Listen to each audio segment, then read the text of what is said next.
जय श्री राधे कृष्णा। आज के कथाक्रम में बड़ा ही सुंदर कथा का दर्शन है। बृहन्नारदीय पुराण में वर्णित पुरुषोत्तम मास का अद्भुत महात्म्य है। इस महात्म्य का श्रवण करने मात्र से सभी तरह से पापों से मुक्ति मिल जाती है। बहुत ही अद्भुत कथा है और प्राणी मात्र पे करुणा करके संतों ने, ऋषियों ने इसे प्रकट किया है। बृहन्नारदीय पुराण में जो पुरुषोत्तम मास का महात्म्य का वर्णन है, ये कथा एक साथ तीन जगह पे चल रही है। प्रथम कथा तो नैमिषारण्य तीर्थ में 88,000 ऋषि विराजमान हैं और सूत जी के द्वारा वहाँ पे कथा सुनाई जा रही है। दूसरे कथाक्रम में बद्रिक आश्रम में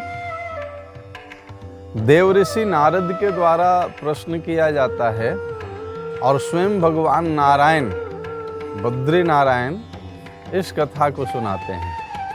और तीसरी बड़ी अद्भुत कथा है, वृंदावन के काम्यक वन में स्वयं भगवान कृष्ण पांडवों को ये कथा सुना रहे हैं। तो आइए सर्वप्रथम नैमिषारण्य से कथा प्रारंभ करें। नैमिषारण्य तीर्थ में 88,000 ऋषि विराजमान हैं और सूत जी का आगमन होता है। सूत जी का आगमन होता है तो सभी ऋषियों के प्रतिनिधि के रूप में शौनक जी उनसे प्रश्न पूछते हैं कि आप किस निमित्त आ रहे हैं। सर्वप्रथम तो ये पूछते हैं, ऋषियों के द्वारा बड़ी अद्भुत बात कही गई है।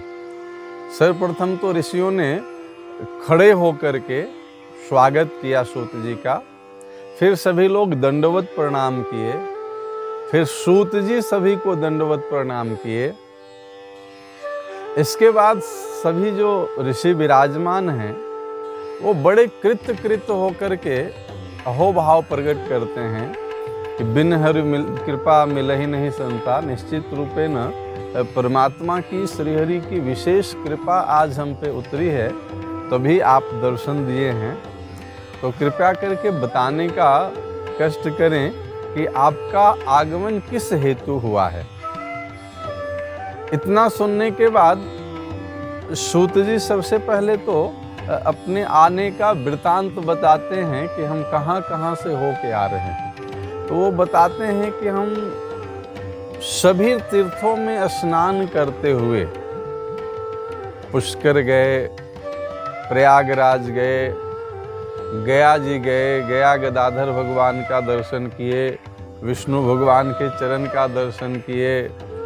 इस तरह से वो सारे तीर्थों का नाम विस्तार से बताते हैं कि हम सभी तीर्थों में स्नान दर्शन करते हुए यहाँ आए हैं। और आने से जस्ट पहले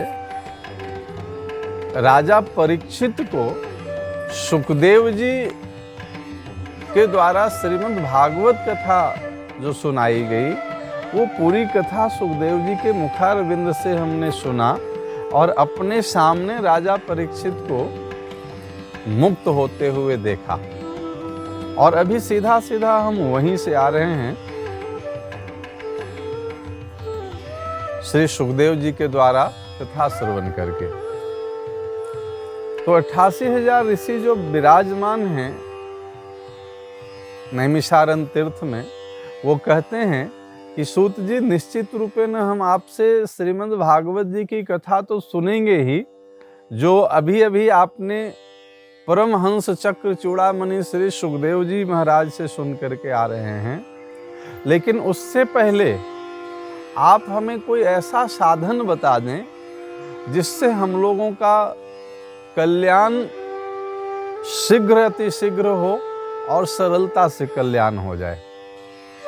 अब यहाँ समझने वाली बात यह है कि जिन 88,000 ऋषियों के द्वारा ये प्रश्न पूछा जा रहा है, उनके कल्याण में किंचित मात्र भी संदेह नहीं है। वो सब जीवन मुक्त महात्मा हैं, पर निश्चित रूपे न वो प्रश्न हम जैसों के लिए करते हैं, क्योंकि हम अपनी कल्याण की बात सोच नहीं पाते हैं। तो ऋषियों के द्वारा ये आचरण में प्रस्तुत किया गया है कि आप किसी भी स्तर पर हों, जब भी मौका मिले आत्म कल्याण की बात चिंतन करते रहें, मनन करते रहें, और जब भी मौका मिले तो निश्चित रूपे न उस पर आप अपना अमल भी करें। तो ऋषियों के द्वारा बताए जाने के बाद, पूछे जाने के बाद श्री सूत जी बताते हैं कि जो प्रश्न आपने हमसे किया है, जो सवाल आपने हमसे किया है, कभी यही सवाल देव ऋषि नारद ने स्वयं बद्री नारायण से किया था कि प्रभु जीवों का शीघ्र अतिशीघ्र कल्याण कैसे हो, इसके बारे में कुछ बताएं। और तब जा कर के स्वयं बद्रीनाथ भगवान ने इस पुरुषोत्तम मास का वर्णन किया है, अद्भुत वर्णन। परमात्मा बद्री नारायण बताते हैं कि जितने भी श्रेष्ठ चीज हैं इस धरती पे, 12 महीने, मास, पक्ष, तिथि, वार, लग्न, योग, नक्षत्र, नदियां, सबके कुछ न कुछ श्रेष्ठ अंश को लेकर के इस पुरुषोत्तम मास का निर्माण किया गया है। इसको न समझने वाले उसको मल मास कहने लगे, पर श्रेष्ठ अंश लेने के कारण मल मतलब मजबूत स्थिति में जो था श्रेष्ठ अंश, उसको लिया गया है, इसलिए ये मल मास कहा जाता है। मल मास मतलब मजबूत मास, सबसे श्रेष्ठ मास। भगवान बद्री नारायण नारद जी से कहते हैं कि इस सृष्टि में जितने भी चीज है, 12 महीने,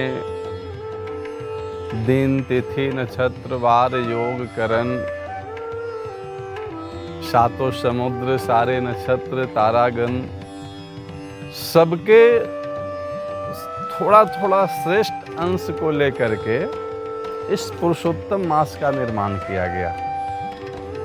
लोग इस रहस्य को तो समझे नहीं, और थोड़ा थोड़ा अंश लेने के कारण लोगों ने समझा कि ये मलिन अंश है, इसलिए इसको मल मास का नाम दे दिया।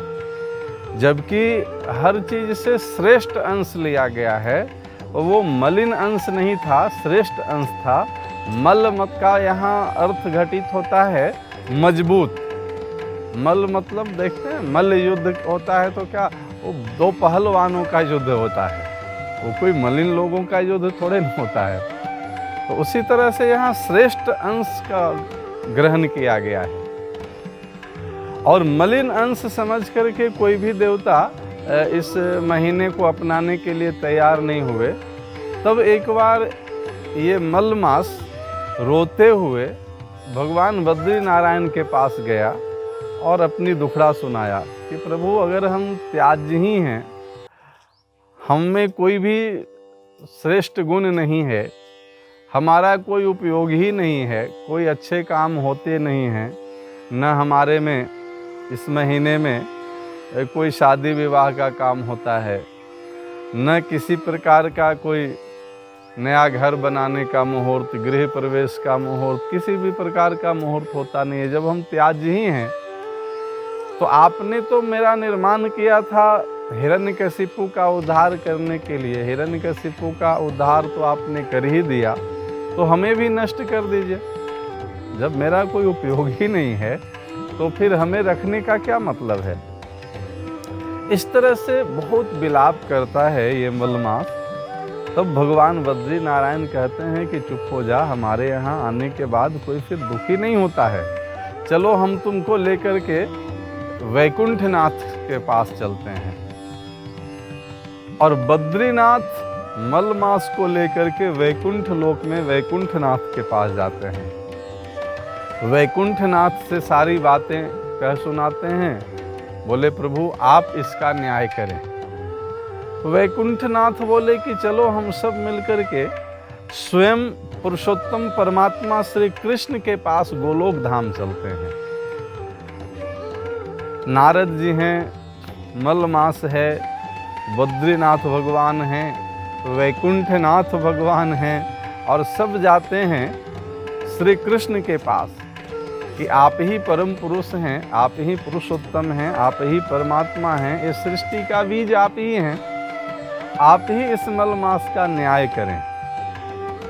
मलमास भी रोता हुआ सारा दुखड़ा सुनाता है तो भगवान श्री कृष्ण अपने आसन से खड़े होते हैं और मलमास का हाथ पकड़ लेते हैं अपने हाथों में। और मलमास का हाथ पकड़ करके भगवान कृष्ण कहते हैं कि आज से तुम्हें मैं अपना स्वरूप प्रदान करता हूं।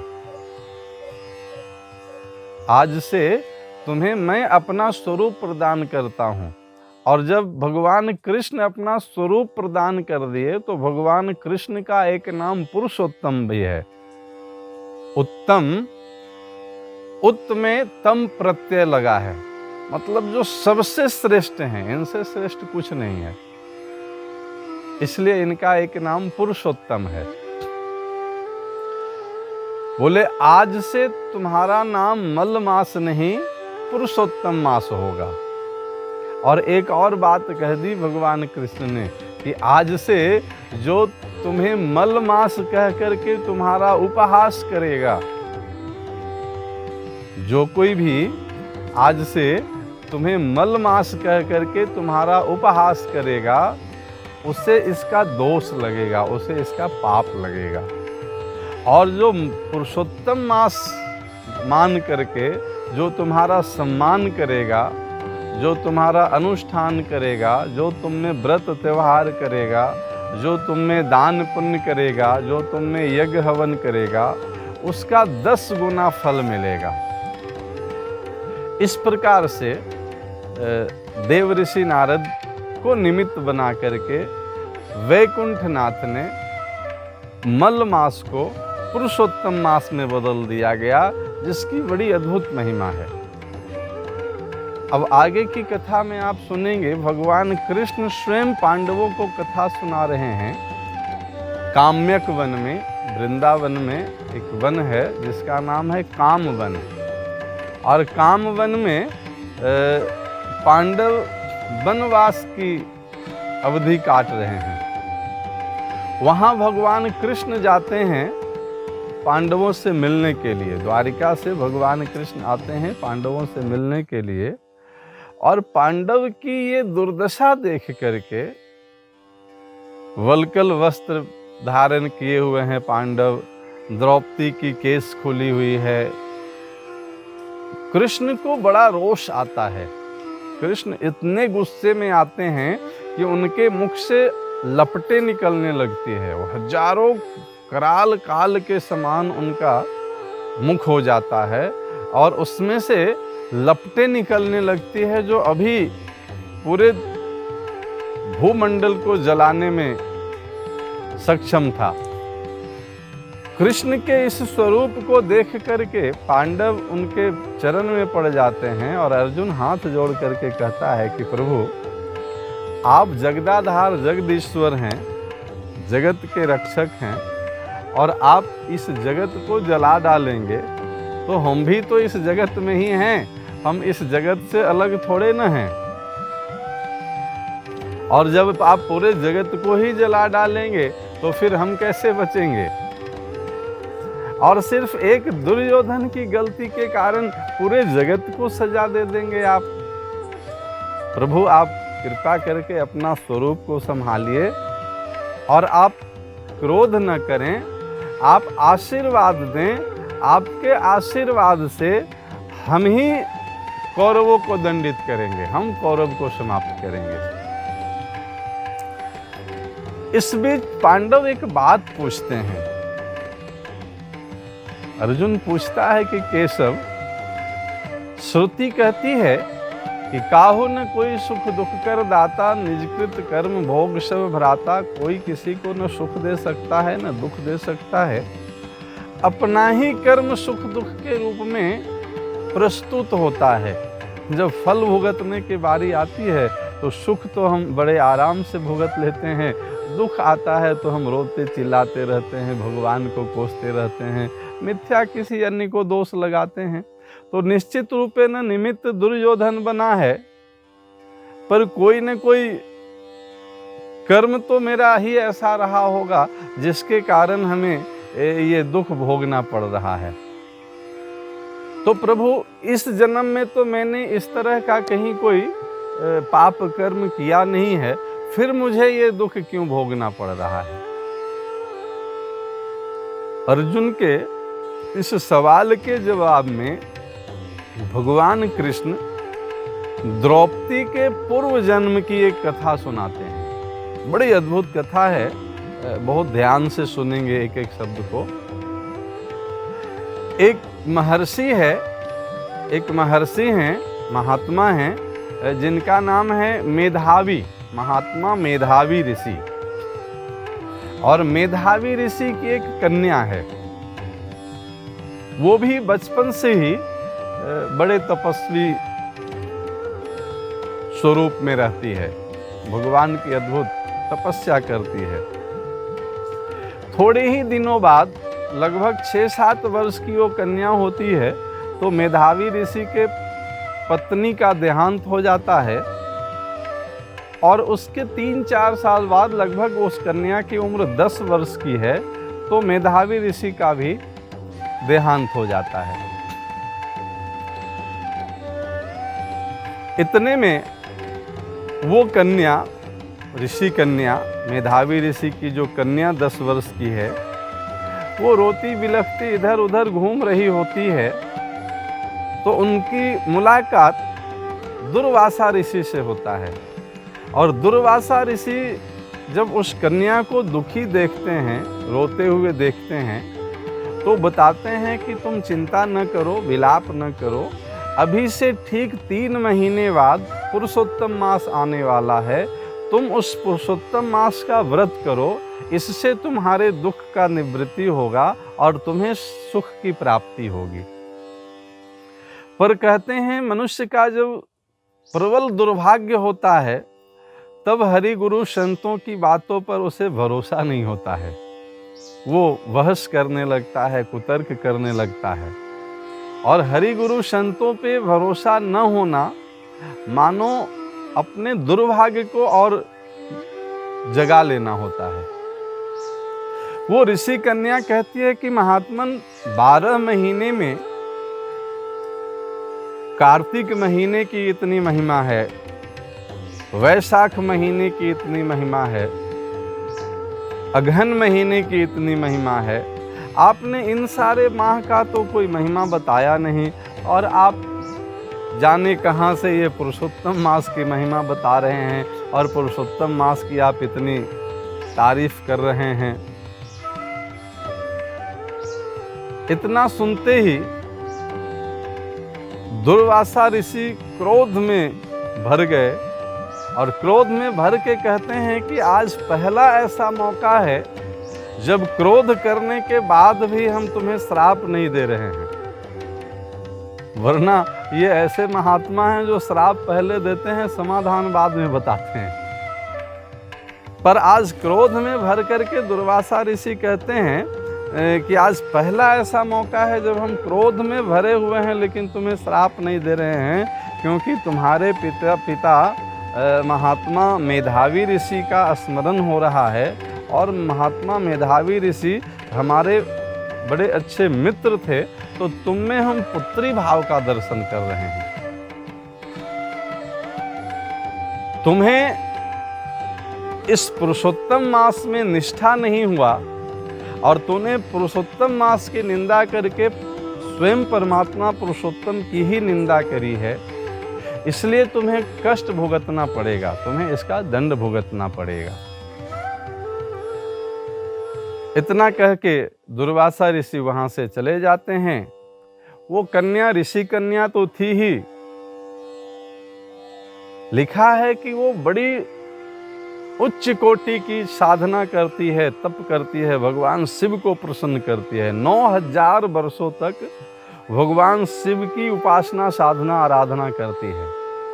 और 9000 वर्ष बाद भगवान भोलेनाथ, देवाधिदेव महादेव भगवान शिव प्रकट होते हैं और कहते हैं कि तू वरदान मांग, हम तुमसे अति प्रसन्न है, तू जो चाहेगी सो मिल जाएगा। वो कन्या कहती है कि हमारे पिता भी हमारे विवाह की चिंता करते करते मर गए, हमारे माता भी हमारे विवाह की चिंता करते करते मर गए, इसलिए आप मुझे वर दो कि हमें पति मिले, हमें पति प्रदान करें, हमें पति प्रदान करें, हमें पति प्रदान करें, हमें पति प्रदान करें, हमें पति प्रदान करें। ऐसे वो आर्त भाव से कहते हैं ना, आरत के चित रहे न चेतु, बार बार कहे आपन हेतु। वो दुखी होकर के पुकार रही थी और वो अति शीघ्र वरदान चाहती थी, इसलिए एक ही बात को वो 5 बार दोहरा दी कि हमें पति दो, पति दो, पति दो, पति दो, पति दो।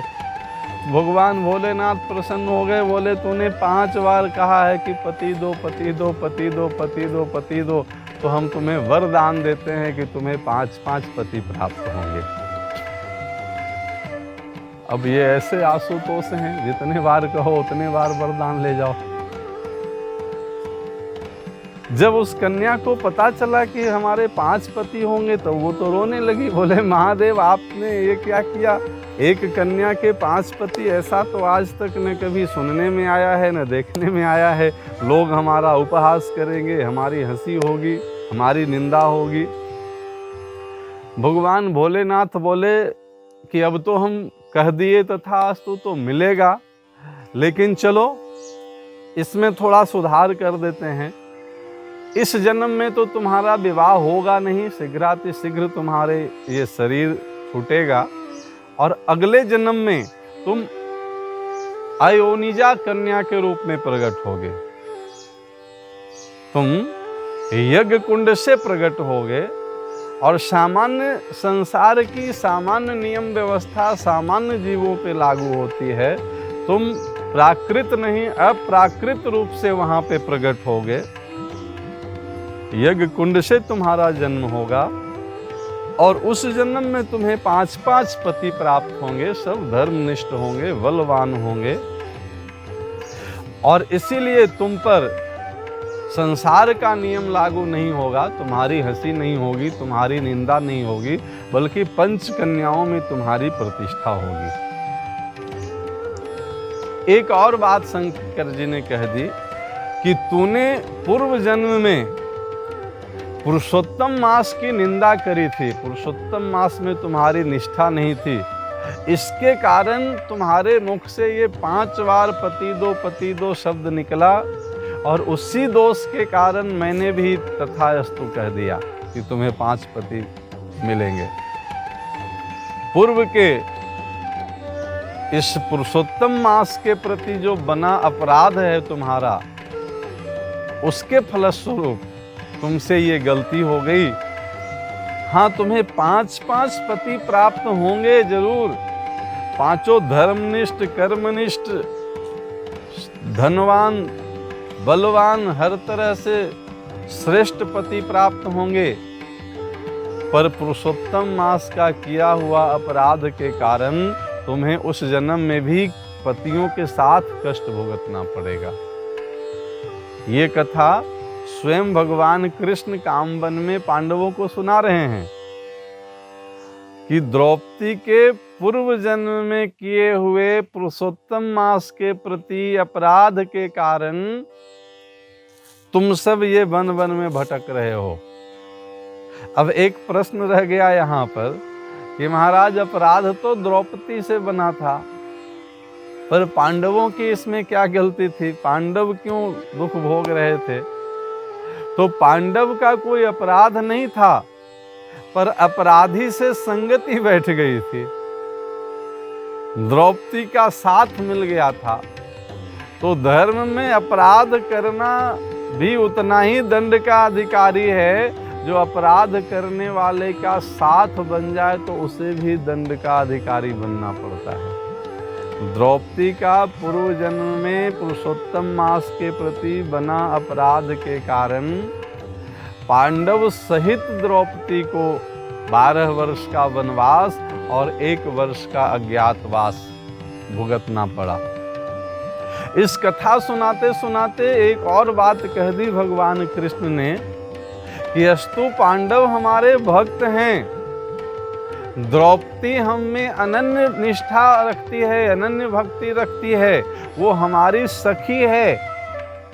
हम द्रौपदी को कृष्णा कह के पुकारते हैं, पर हमारा ही स्वरूप पुरुषोत्तम मास का किया हुआ अपराध के कारण हम आए तो द्रौपदी के पुकारने पर, मेरे नाम लेकर के जब पुकारी तो मैं वस्त्रावतार लेकर आया, उसकी मैंने सील की रक्षा की, लाज बचाई, पर मैं उसका दुख दूर नहीं कर पाया, क्योंकि पुरुषोत्तम मास के प्रति किया हुआ अपराध का दंड बहुत बड़ा होता है। अर्जुन पूछता है कि महाराज इसका कोई समाधान बताएं, क्या हमारे कष्ट का कभी अंत नहीं होगा? और तब काम्यक वन में ये कथा सुनाते हुए भगवान कृष्ण कहते हैं कि बस अभी कुछ ही दिनों बाद पुरुषोत्तम मास आने वाला है और तुम काम वन में हो, ये वृंदावन क्षेत्र है, तुम इसी वृंदावन में पुरुषोत्तम मास का अनुष्ठान करो, पुरुषोत्तम मास का व्रत करो, उसके निमित्त दान करो। इसके फलस्वरूप तुम्हें सारी कष्टों से निवृत्ति होगी और तुम्हारा खोया हुआ राज्य पुनः प्राप्त हो जाएगा, तुम फिर से विजय श्री को प्राप्त करोगे। ऐसे है इस पुरुषोत्तम मास की अद्भुत लीला कथा। कथा तो बहुत विस्तार से है, पर हमने आपको संक्षेप में सुनाया है। इस पुरुषोत्तम मास में जितना ज़्यादा से ज़्यादा भगवान की कथा, महामंत्र का जप, महामंत्र का संकीर्तन और खास करके गौ सेवा। गौ सेवा की जब बात हम कहते हैं तो विशुद्ध भारतीय वेद लक्षणा देसी गाय की सेवा, देसी गाय को हरा चारा देना, देसी गाय के निमित्त आप गुड़ खिला दें उनको, देसी गाय के निमित्त खल का दान करना, खली जो बड़े प्रेम से खाती है, आटे का दान कर देना, फल का दान कर देना, हरा चारा का दान कर देना, कुछ भी जो भी बन पड़े। आप अगर संभव हो तो स्वयं अपने हाथों से देसी गाय की सेवा करें, और संभव न हो तो जहाँ कहीं भी आपके पास आसपास देसी गाय की गौशाला हो, जो देसी गाय की सेवा जहाँ भी होती हो, वहाँ आप कुछ न कुछ सहयोग करें गोदान के लिए निमित्त, तो अनंत गुना पुण्य फल बताया गया है इसका। ऐसे पुरुषोत्तम मास की बड़ी अद्भुत महिमा स्वयं बद्रीनाथ भगवान ने सुनाई, स्वयं भगवान कृष्ण ने सुनाई और स्वयं सूत जी ने भी सुनाया है। बोलिए पुरुषोत्तम मास की जय। जय जय श्री राधे, जय श्री कृष्णा, जय नारायण।